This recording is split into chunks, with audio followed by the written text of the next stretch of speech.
You see, we should do serious work in rehearsing the concerto, which we are going to perform. But as you are in Vienna, Strauss is just as serious. In the footsteps of Johann Strauss, tell me one thing which you have in common. Very little, unfortunately. But no, you see, he had an orchestra. You have an orchestra. Yes. He was a violinist. You are a violinist. But he and composed. he was a composer. Well, yes. This is the difference. But now, as you perform in, let's say, 3 different ways, what do you find the difference? First, you have your orchestra, which accompanies you playing violin concerto.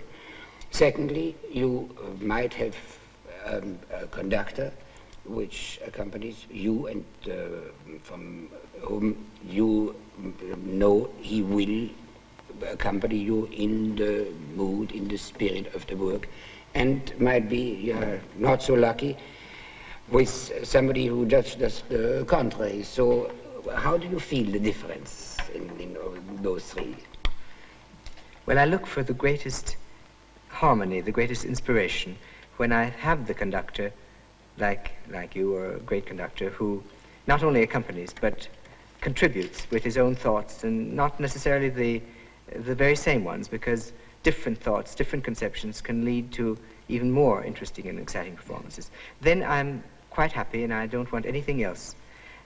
On the other hand, there is something to be said for having the full responsibility of a great work of music, even if one does not live up to that responsibility, because I know I have very little experience as a conductor. But I feel that it's a liberation in many ways from the years spent concentrated on a narrow fingerboard. Now, being confronted with an orchestra which is, of course, much bigger than the one you used to conduct, what is your feeling? Is it something different, or is it part of yourself? Well, I haven't had that much experience that I can pretend that it is automatic, that it is absolutely as automatic as, say, it is with you, where it appears to be only an extension of your hand. Of your hand, yes. Exactly.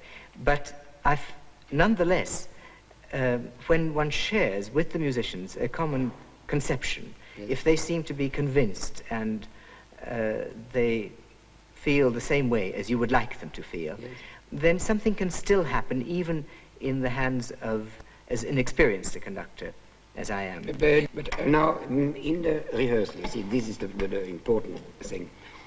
If the basic elements of music, and it applies for a very good orchestra and for a not so good orchestra, will always be the same, and some sort of pattern of 12 words, too long, too short, too high, too low, and will basically make the whole difference, yes, in the form of the music.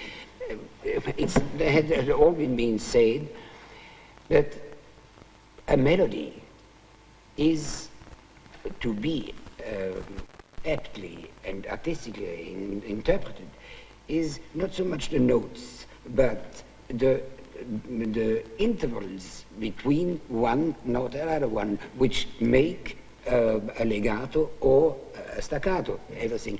Those things are so important to learn. Do you know the saying of Lao Tse, which refers exactly to this fact that it is the intangible which creates the essence of a thing and not the tangible? He says it's not the spokes of a wheel that make the nature of a wheel, it's the space between them. It's not the walls of a house that make a house, it's the space within the walls. And that is very much the same thing. The technique are the walls and the spokes.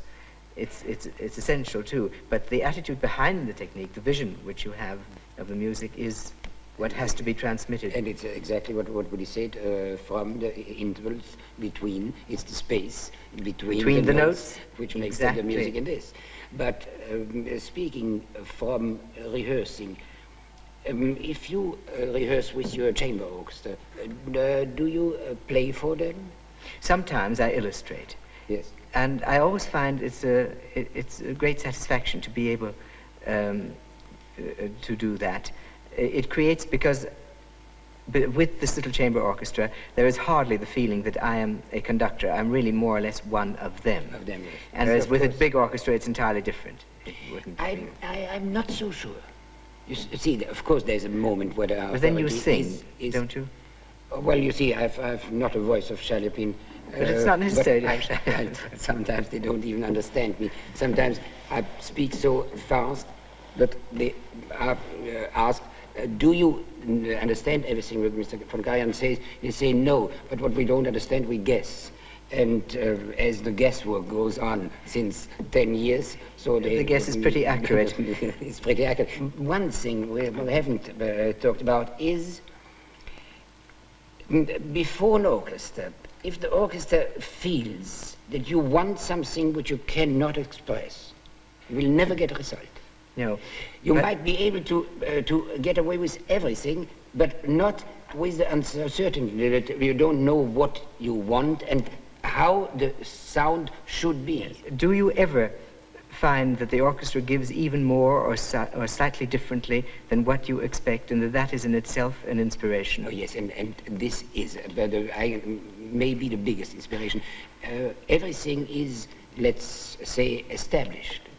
We feel on the same way, but now comes the impulse.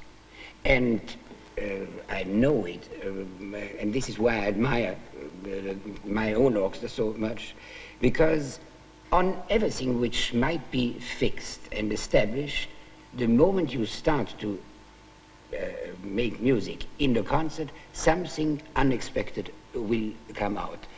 In the means of a noble player, whom you know how he should play his phrase, but he will do it in a different way. Well, that is the joy of making music. And this is the joy, and this is only the moment where 100 men become one body. It's like a thing which I always are fascinated in the watching flight of birds, a big one, who move in one direction and in the other without, of course, anybody leading them. It's a sort of mass feeling which does instinctively the thing with utmost precision and with the utmost beauty and grace.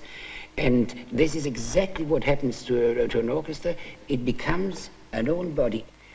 Now, because we have talked, we will have our rehearsal. We will put our words into practice. And we'll put our words into practice. Let's go to it. I'm looking forward to it.